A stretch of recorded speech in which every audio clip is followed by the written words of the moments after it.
हाँ लो जी चाचा अशरफ मिस्त्री आ गया वा ते बकरियां दी खुरली करन दिया वा। यस मैं कहा चाचा बकरे जेड़ा कोई वंड वुंड पाउने आ ना बकरे वड़ जांदे आ विच ते खराब कर दिंदे आ। बकरे लिआंदे कुर्बानी लई।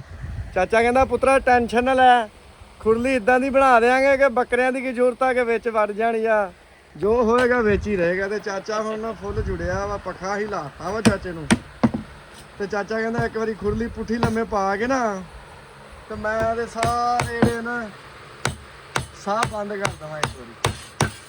खुरली चाचा यस हो जूगी बकरियां वाली A1 हो जाएगी। बकरियां ने चाचा बहुत दुख दिता जेड़ा वंडा पौना जा ढोल दिंदे आ ते या दे विच वाउण ओ दूई खुरली वे ते विच बैठे बकरे ते ओ की पाउणा वंडे दा काम जेड़ा खा लिया वधिया विच पिया रवे। ते चाचे ने कहा कि रौला ही कोई नहीं वंडा विच ही रहेगा। ते साडा चौधरी गांधी गुज्जर आ गया वा। चौधरी की हाल है ठीक ठाक? गर्मी बहुत ज़्यादा लगता है ना। आओ बैठो भाजी रेस्ट करो। भाई गया वा किते नहीं पक्खा ला के बह जा। चाचा एक बारी ना खुरली जड़ी है ना रुस्से मना दे हैं। आ वेला की हशर है। चाचा कहता बस सबर कर दो घंटा फिर खुरली तुहानू दोबारा विखावांगे हैं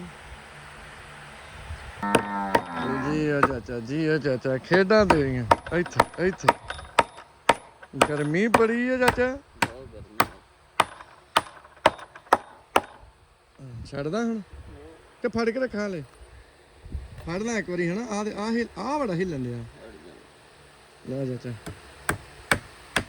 चाचा मोल भी इधर दे तेरी जिंदगी की यादगार वीडियो बनन दई है दस अमजद भी वेखेगा जी अमजद बहुत वेंदा कि पापा लगे हुए हैं अमजद बहुत वेंदा तेरी बहुत वेंदा फिल्म वीडियो है ना बढ़िया कमेंट भी करदा हुंदा ला भाई ला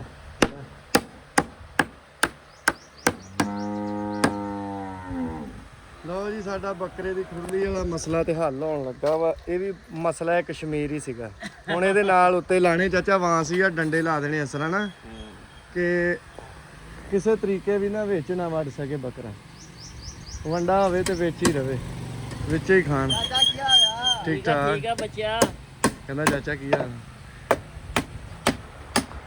ते मैनूं लगदा पत्तरियां लै आंदियां चंगा नहीं कीता ये होर लियाउणियां पैणियां कि नहीं सर जाएगा यही खराब है चलो अल्लाह खैर करे।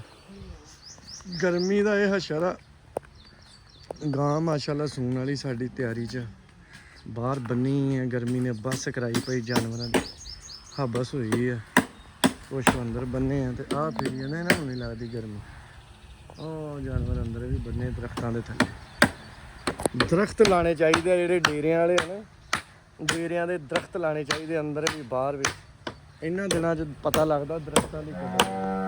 चाचा कहता याद ही करोगे खुरली तो तू कितने चला खिलार दे चल हुण तैयार होंदी है तो फिर दिखाने नाले ना असी बकरे का खुर थोड़ा जिहा सैट करना वा वो भी तुहानूं विखाने अगर किसी ने बकरे का खुर सही करवाउणा होवे खुरली बनाउणी होवे चाचा किहड़ा काम कर लेना दसी यार आ दसी वाम देख रही तेनू किहड़ा काम तू तेरी दुकान ते हुंदा वा ਕੰਮ ਡੰਗਰਾਂ ਦੇ ਖੁਰ ਪੈਰ ਬਣਾ ਲਈਦੇ ਆ ਹੋਰ ਸਿੰਘ ਬਣਾ ਲਈਦੇ ਆ ਅੱਛਾ ਹੋਰ ਜਿਹੜਾ ਤੇਰਾ ਬਾਕੀ ਮੰਜੀਆਂ ਦੇ ਪਾਵੇ ਬਣਾ ਲਈਦੇ ਆ ਅੱਛਾ ਬਾਕੀ ਆਰੇ ਦਾ ਕੰਮ ਕਰੀਦਾ ਆਰਾ ਵੀ ਲਾਇਆ ਆਰਾ ਵੀ ਲਾਇਆ ਉਹ ਪਾਵੇ ਵਾਲਾ ਖਰਾਦੀਆ ਵੀ ਲਾਇਆ ਪਾਵਿਆਂ ਵਾਲਾ ਖਰਾਦ ਵੀ ਲਾਇਆ ਲੋਹੇ ਦਾ ਕੰਮ ਵੀ ਮਾੜਾ ਮੋਟਾ ਲੋਹੇ ਦਾ ਕਰ ਕੰਮ ਹੀ ਕਰੀਦਾ ਵਾ ਟੋਕੇ ਕਈਆਂ ਬਣਾਈ ਦੀਆਂ ਕੋਈ ਸਪੈਸ਼ਲ ਦਾਤਰ ਛੁਰੀਆਂ ਕੋਈ ਸਪੈਸ਼ਲ ਬਣਾਈ ਜਿਹਨੂੰ ਕਹਿੰਦੇ ਆ ਕਿ ਆਰਡਰ ਦੀਆਂ ਹਾਂ ਉਹ ਵੀ ਬਣਾ ਦਿੰਦਾ ਬਿਲਕੁਲ ਬਣਾ ਦਿੰਦਾ ਯਾਨੀ ਕਿ ਜਿੰਨਾ ਵੀ ਲਵਾਰਾਂ ਤਰਖਾਣਾ ਵਾਲਾ ਕੰਮ ਆ ਹਾਂਜੀ ਉਹ ਤੇਰੇ ਕੋਲ ਕਰਾ ਸਕਦਾ ਨੰਬਰ ਆਪਣਾ ਦੱਸ ਹਾਂ 0344 ਹਾਂ 7645 359 ਦੁਕਾਨ ਕਿੱਥੇ ਤੇਰੀ ਦੁਕਾਨ ਮੇਰੀ ਅੱਲਾਹ ਵਾਲਿਆਂ ਦੀ ਰੱਖ ਦੇਣੀ ਦੁਕਾਨ ਕੇ ਅੱਲਾਹ ਵਾਲੇ ਨਹੀਂ ਇਹ ਕਿਹਦੇ ਲਾਗੇ ਤਾਗੇ ਆ ਕਵਾੜਖਾਨੇ ਦੇ ਲਾਗੇ ਇਹਦਾ ਵਾ ਕਵਾੜਖਾਨਾ ਜ਼ਿਸ਼ਾਨ ਦਾ ਕਵਾੜਖਾਨਾ ਪਿੰਡ ਨੱਥੂ ਚੱਕ ਮੇਨ ਰੋਡ ਦੇ ਉੱਤੇ ਨੰਬਰ ਬੋਲਦਾ ਵਾ ਭਾਜੀ ਲੋਹੇ ਦਾ ਕੰਮ ਲਵਾਰਾਂ ਤਰਖਾਣਾ ਵਾਲਾ ਕੋਈ ਵੀ ਕੰਮ ਚਾਚਾ ਬੜਾ ਤਸੱਲੀ ਬਖਸ਼ ਕਰਦਾ ਤੇ ਦਰਵੇਸ਼ ਜਿਹਾ ਬੰਦਾ ਵਾ ਕੋਈ ਕੰਮ ਹੋਵੇ ਤੇ ਚਾਚੇ ਨਾਲ ਫੋਨ ਤੇ ਰਾਬਤਾ ਕਰ ਲੈਣਾ। ਲਾਹੂ ਵਾਲਿਆਂ ਦਾ ਮਰੀਜ਼ ਟੋਕੇ ਦਾ ਕੰਮ ਬੜਾ ਬਿਹਤਰੀਨ ਕਰਦਾ, ਟੋਕੇ ਬੜੇ ਬਿਹਤਰੀਨ ਹੁੰਦੇ ਇਹਦੇ ਕੋਲ, ਚੰਡ ਦਾ ਬੜੇ ਟੌਰੀ ਆ ਤੇ ਮੈਂ ਕਹਿੰਦਾ ਪੱਠੇ ਆ ਜਿੰਨੀ ਕਿੰਨੀ ਕੇ ਕੁਤਰੇ ਕਰਕੇ ਸੁੱਟ ਦਿੰਦਾ। ਠੀਕ ਆ ਚਾਚਾ, ਕੰਮ ਚੋਕਦੇ ਫਿਰ ਠੀਕ ਆ ਜੀ। ਫਿਰ ਹੁਣ ਤੁਹਾਨੂੰ ਬੱਕਰੇ ਦੇ ਖੁਰ ਬਣਨੇ ਆ, ਟੋਕੇ ਤੇਜ਼ ਕਰਨੇ ਚਾਚੇ ਨੇ ਉਹਦੇ ਨਾਲ, ਉਹ ਕੀ ਉਹਨੂੰ ਕਹਿੰਦੇ ਆ, ਗ੍ਰੈਂਡਰ ਨਾਲ।